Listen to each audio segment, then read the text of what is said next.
Ya que sabemos que hay mucha energía nuclear disponible, nos preguntamos entonces cómo liberar esa energía, cómo las estrellas a través de reacciones nucleares pueden liberar esa energía nuclear. Pues vamos a estudiar diversos mecanismos para esto, pero en el final del vídeo vamos a ver cuál es el que contribuye mayormente en la generación de energía a través de reacciones nucleares. Comenzamos con procesos de desintegración. Y en las desintegraciones el núcleo emite una partícula. Y podemos tener uno de dos resultados. El primero es que tengamos un núcleo que es diferente, que cambie la identidad del núcleo. O el otro resultado es que el núcleo se mantenga con la misma identidad, pero que esté en un estado de energía más bajo. Es un núcleo que ha estado en un estado excitado y libera la energía no emitiendo partículas como protones o neutrones o electrones, sino que es a través de un mecanismo de emisión de ondas electromagnéticas, y el resultado es que se mantiene su identidad, pero se disminuye la energía. Reconocemos tres tipos de desintegraciones: la desintegración alfa, la desintegración beta y la desintegración gamma. Y vamos a estudiarlas, ¿verdad?, una a una. Así que vamos a comenzar con la desintegración alfa. En este caso, el núcleo emite una llamada partícula alfa, que vamos a describir ahora.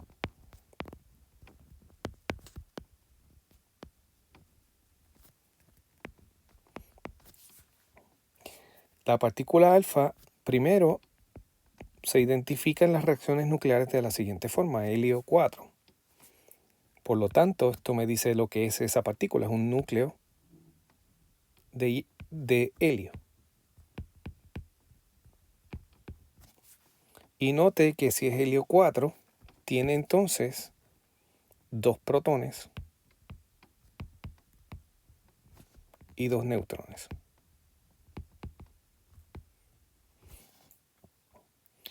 Y una característica de este núcleo es que es sumamente estable.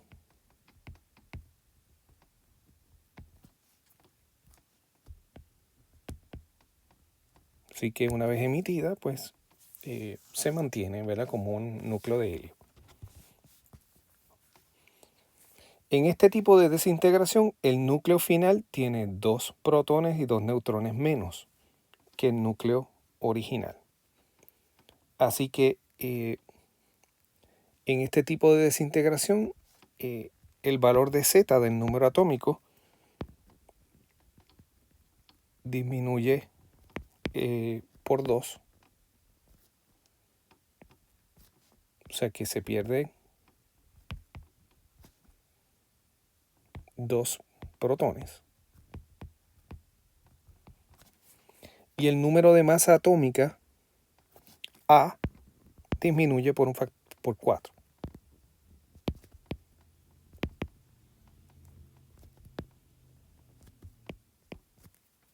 Así que se pierde 2 neutrones.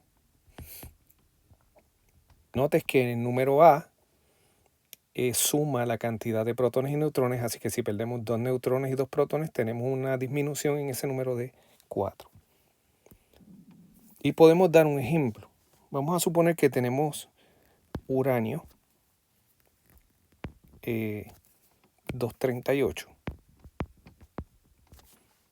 El uranio tiene un número atómico 92. Esto se puede desintegrar por este proceso, emitiendo una partícula alfa y resultando entonces en un núcleo de torio, que tiene entonces número de masa atómica 234 y su número atómico es 90. Bien, así que vemos que el número de masa atómica disminuye por 4, de 238 a 234 y el número atómico disminuye de 92 a 90, o sea que pierde 2 protones y 2 neutrones.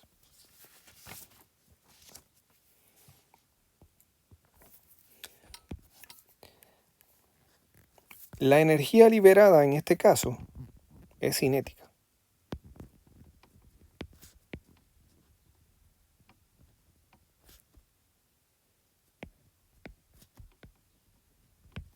Es energía cinética que se lleva a la partícula alfa. O sea que será energía cinética de la partícula alfa. Vemos que este tipo de desintegración nos produciría elementos nuevos y tendríamos la emisión de esta partícula alfa.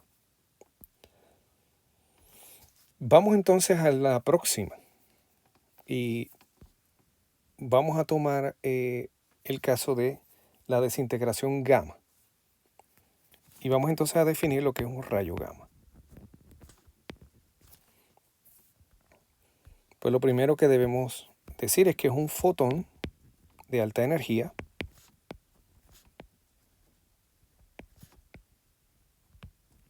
esto lo habíamos estudiado ya. Otra particularidad de este tipo de reacción o de desintegración es que no cambia ni A ni Z. Y que no cambia el número de masa atómica ni Z. Y un resultado de esto es que no cambia la identidad del núcleo. ¿Verdad? No cambia la identidad del núcleo.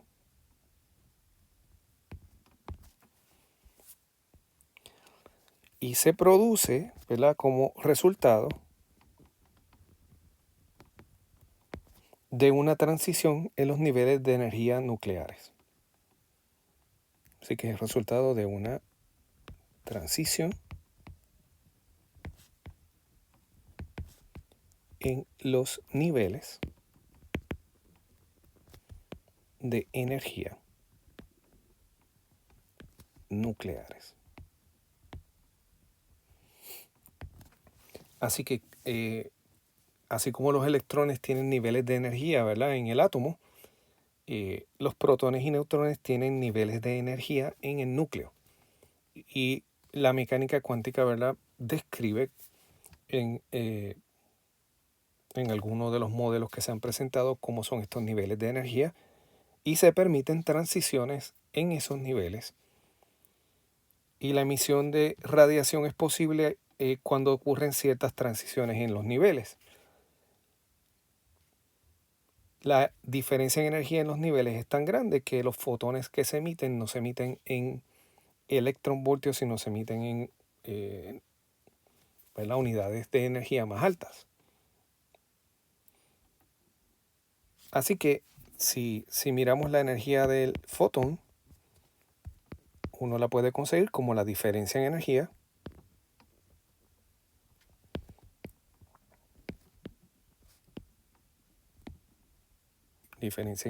entre niveles nucleares.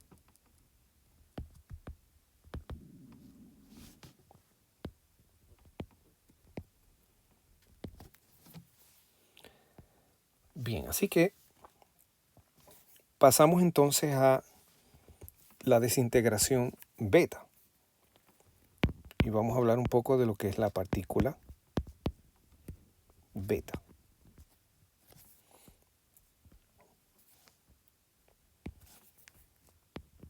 Pues un electrón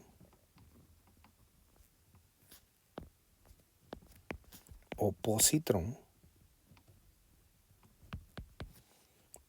emitido del núcleo.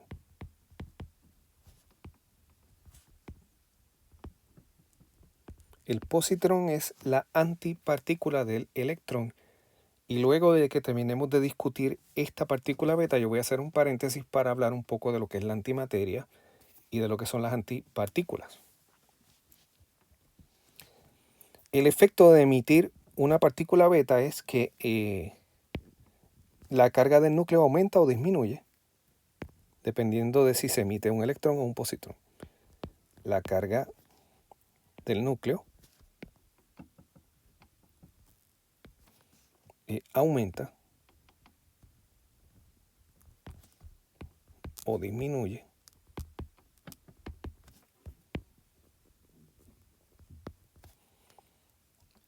y lo hace por un factor de E, ¿verdad? De la carga fundamental. Vamos a escribirlo así, por una unidad de carga. El equivalente a lo que es un electrón o un positrón. Debido a esto, Z cambia, el número atómico cambia, pero el número de masa atómica no cambia. A no cambia. En otras palabras, lo que estamos viendo realmente es un proceso que es un neutrón que se desintegra y produce un protón. Más otras cosas que voy a poner entre paréntesis en elipsis ahora y que discutiremos ya mismo. Uno también puede tener el proceso inverso, ¿verdad? De protón a neutrón, pero esto requiere una fuente de energía porque la masa de protón es menor que la masa del neutrón. Así que el proceso de protón a neutrón no es espontáneo, requiere de energía. El proceso de neutrón a protón puede darse de manera espontánea porque la masa del neutrón es más grande que la del protón. El otro proceso, si no tiene una fuente de energía que lo asista, estaría violando el principio de conservación de energía.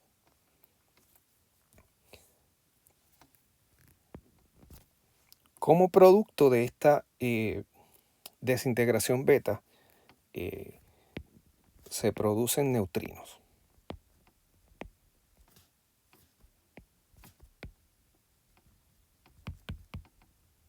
O antineutrinos. De los cuales hablaremos en el paréntesis. Así que la desintegración beta, puedo adelantar que ocurre por, o es mediada por la interacción débil, por la fuerza nuclear débil. Y vamos entonces al paréntesis, ¿verdad? Para poner en contexto algunas de las cosas aquí.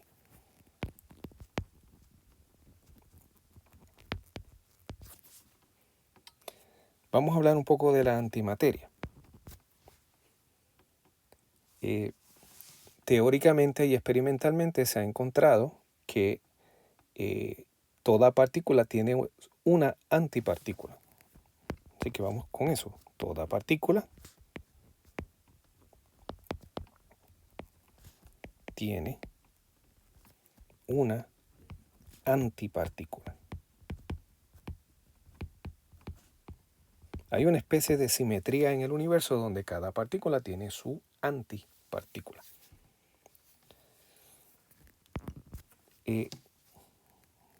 Estas tienen la misma masa.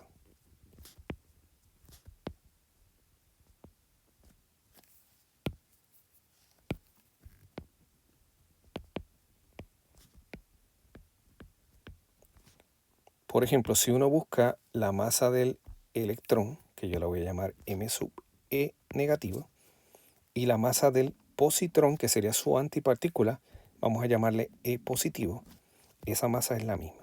Son iguales en términos de la masa. Sin embargo, otras propiedades son opuestas.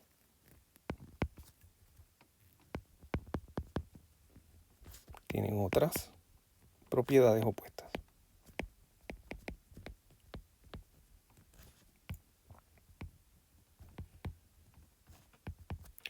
La más obvia es, ¿verdad? Por ejemplo, la carga eléctrica.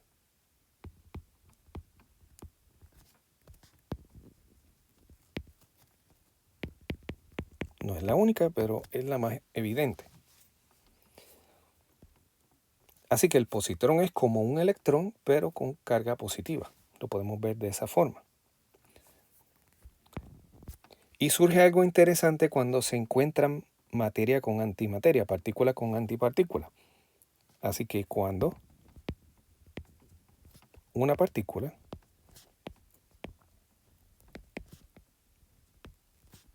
y antipartícula interaccionan,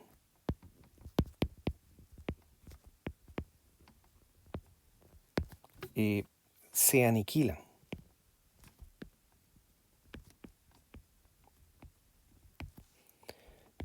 y, se convierten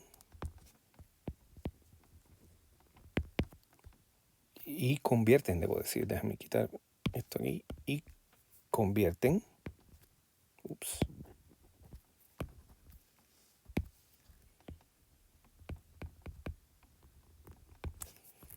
toda su masa en energía.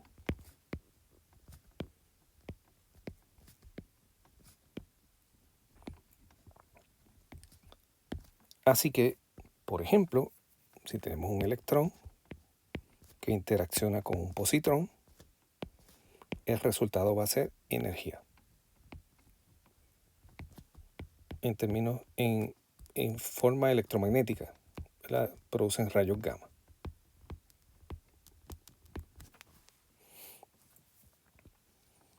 Y para algunas partículas vamos a escribir cuál es el nombre de su antipartícula.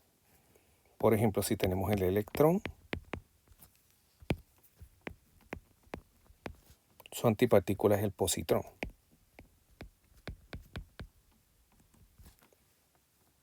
¿Verdad? Y usualmente indicamos este como E- y E+, como hemos dicho antes. Para un protón,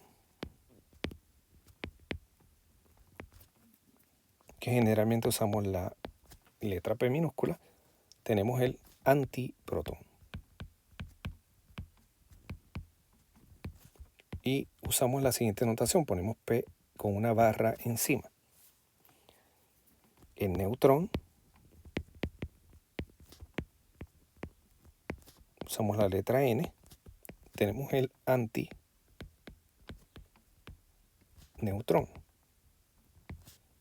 N barra. Y un neutrino,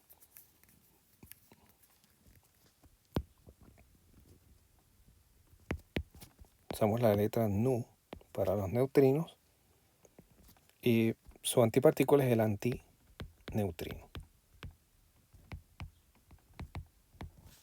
o Nu barra.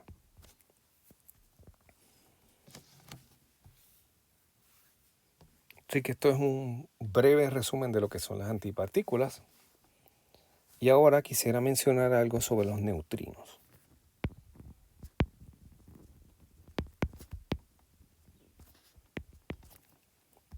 Primero es que tienen una masa bien pequeña.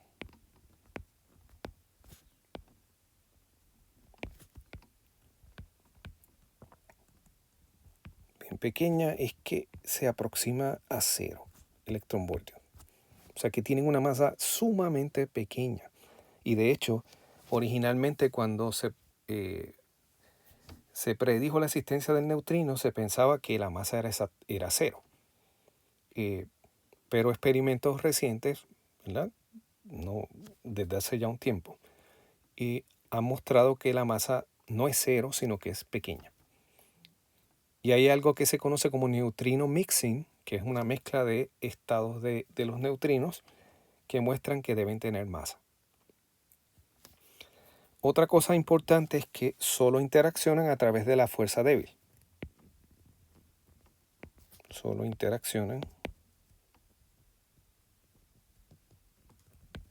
mediante o vía la fuerza nuclear débil. Y esto hace que, y ahora como, ¿verdad?, tienen masa, pues interaccionan a través de la fuerza gravitacional. Pero generalmente cuando uno está en física de partículas no habla de la gravedad. La gravedad no, generalmente no entra en en las interacciones entre partículas, a menos que uno esté estudiando, ¿verdad?, casos extremos de de alta energía o procesos que ocurrieron eh, cercanos al origen del universo. Así que generalmente no hablamos de la fuerza gravitacional cuando estamos en el llamado modelo estándar de partículas. Por lo tanto, consideramos para efectos de física nuclear que solo interaccionan a través de la fuerza nuclear débil, y eso implica que hay poca interacción con la materia.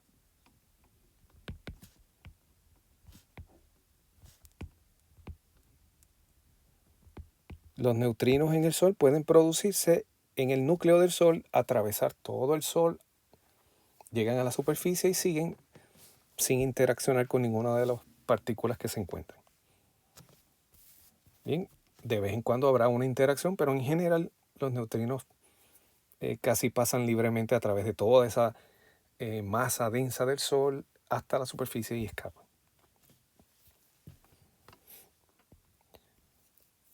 Cuando uno se pregunta sobre qué ejemplo podemos dar para la reacción beta, pues el clásico es el llamado la desintegración del neutrón. Vamos a mirarlo.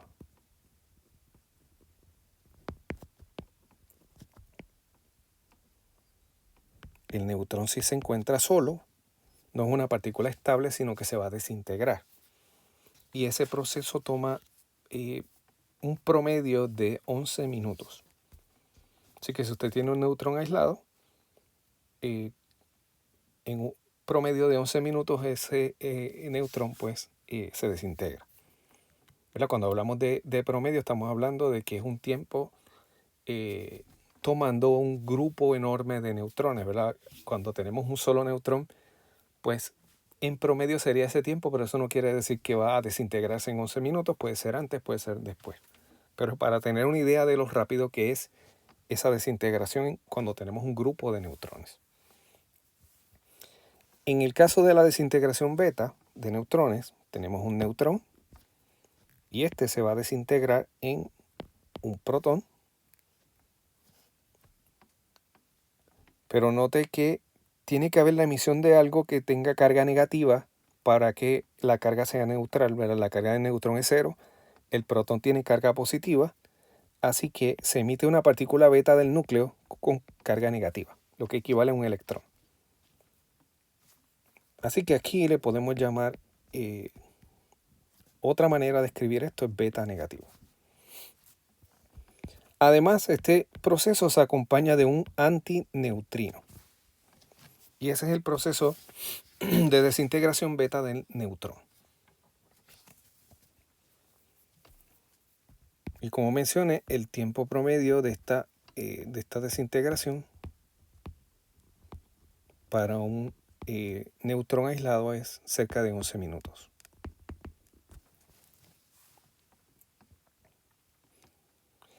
Bien, así que hemos discutido las 3 formas de desintegración, pero esas no son los únicos tipos de reacción nuclear.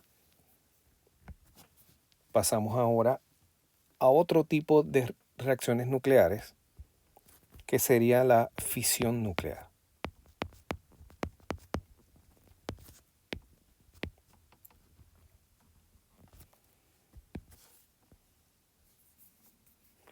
En este tipo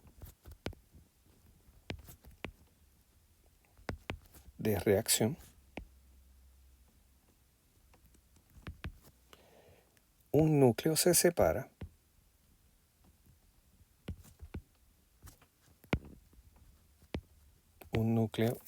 se separa en núcleos con masa menor.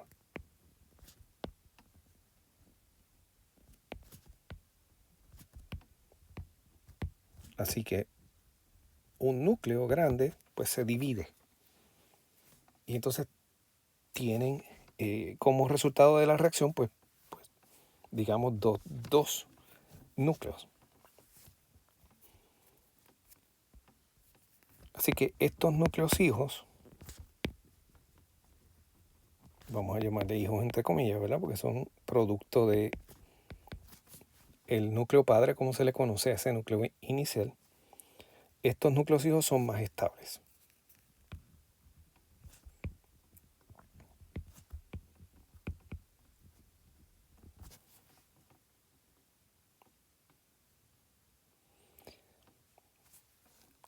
Vale la pena mencionar, ¿verdad?, que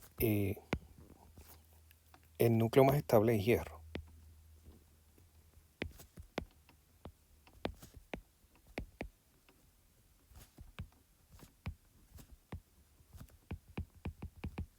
Y esto juega un papel bien importante cuando estudiamos, ¿verdad?, los procesos de evolución estelar de estrellas de mucha masa. Una reacción que podemos considerar de este tipo es la siguiente. Vamos a suponer que tenemos un átomo de uranio, uranio 235, número atómico 92, y ese núcleo captura un neutrón. Este proceso lo que hace es que este núcleo de uranio captura un neutrón que se mueve lentamente, y eso da lugar a otro isótopo de uranio, que sería uranio 236-92. Sigue siendo uranio, pero ahora tiene un neutrón adicional. Ese isótopo de uranio es inestable y resultado para, ¿verdad?, como una forma de conseguir un producto estable, se fisiona, se divide y produce dos núcleos. Un núcleo de bario que tiene un número de masa atómica 141, su número atómico es 56, más produce otro núcleo de criptón, cuya masa atómica es 92, número atómico 36. Esta reacción produce 3 neutrones más energía. Así que aquí tenemos un ejemplo de la reacción de fisión nuclear que es provocada por la captura de un neutrón. Note que tenemos un neutrón, 3 neutrones en los productos finales, y esto puede iniciar la reacción con otros átomos de uranio 235 y producir una reacción que llamamos en cadena.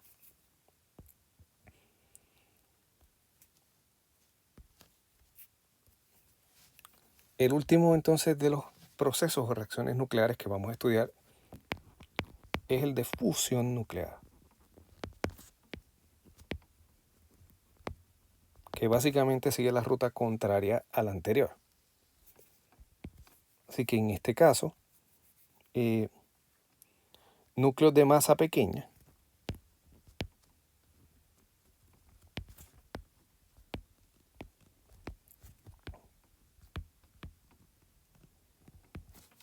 se unen para formar núcleos con mayor masa. Se unen para formar núcleos con mayor masa.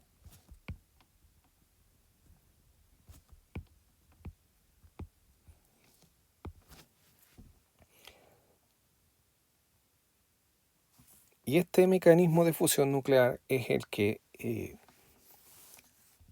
digamos, tiene la probabilidad de ser el que usan las estrellas, porque al inicio de su vida las estrellas tienen muchos elementos livianos, específicamente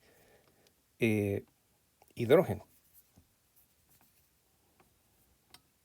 Por lo tanto, entonces, ¿verdad?, vamos a decir eso por aquí, las estrellas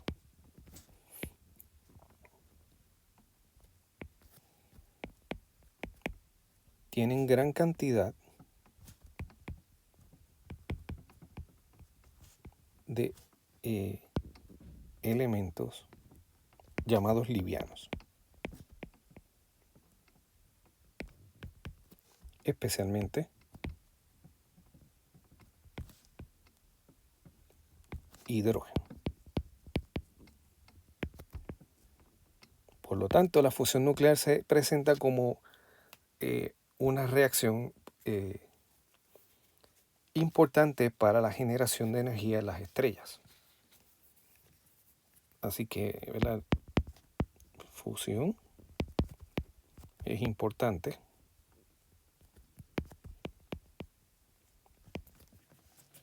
para la generación de energía.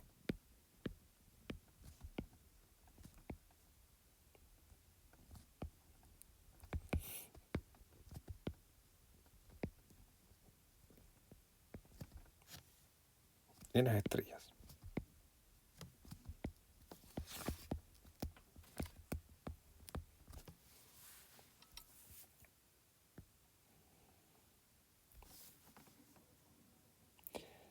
Ahora bien, el proceso de fusión nuclear es un proceso un poco difícil de comenzar. Y ¿verdad? Vamos a desglosar las razones por las cuales esto es así. Así que, primero, para lograr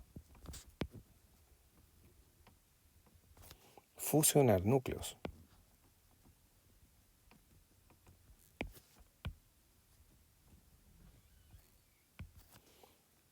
estos tienen que acercarse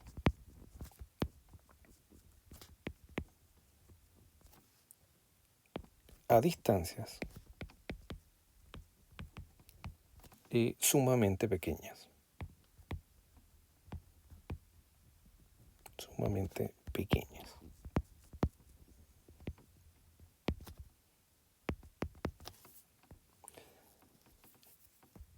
Lo primero entonces que trata de impedir este acercamiento es que tienen carga positiva. Así que, ¿verdad? Los núcleos tienen carga positiva.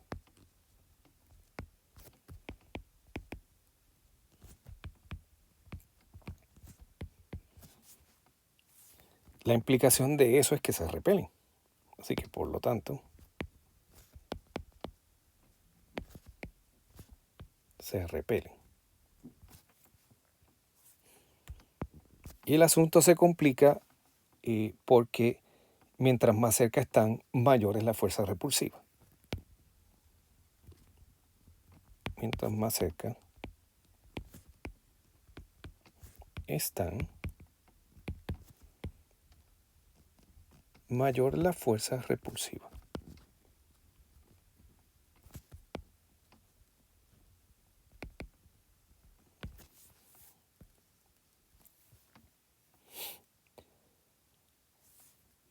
Y el asunto está en que para que la fuerza nuclear fuerte domine, necesitamos acercarlos a distancias del orden del tamaño del núcleo, ¿verdad? Para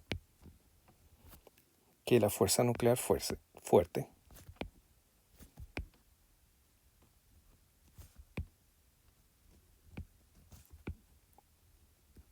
domine, necesitamos acercarlos a distancias del orden del tamaño del núcleo.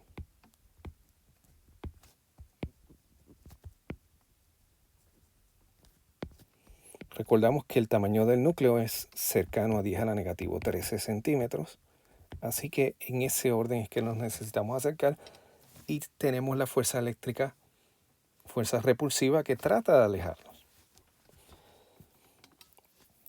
¿Cómo entonces se logra esto? Pues esto requiere acelerar las partículas tal que tengan mucha energía cinética, ¿verdad? Y eso haga que se acerquen lo más posible. Así que esto requiere acelerar las partículas, ¿verdad? Los núcleos, tal que tengan mucha energía cinética.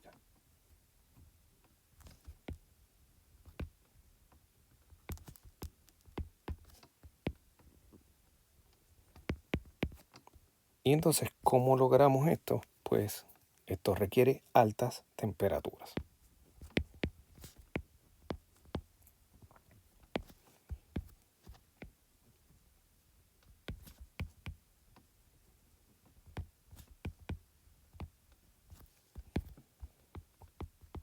Por eso el proceso de fusión nuclear no es un proceso fácil de hacer.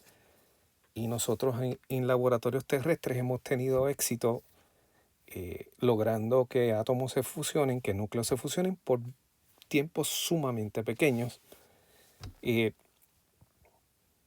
Todavía no tenemos una reacción de fusión sostenida en laboratorios en la Tierra. Para eso necesitamos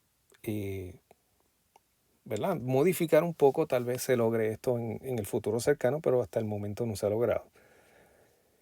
En el caso de las estrellas, tenemos una gran masa confinada y la fuerza gravitacional entonces comprime el núcleo estelar y la energía potencial gravitacional al comprimirse se puede convertir en energía cinética, ¿verdad? Se calienta el gas y se pueden alcanzar estas temperaturas. Ese tipo de proceso lo vamos a estudiar más adelante en los vídeos que siguen.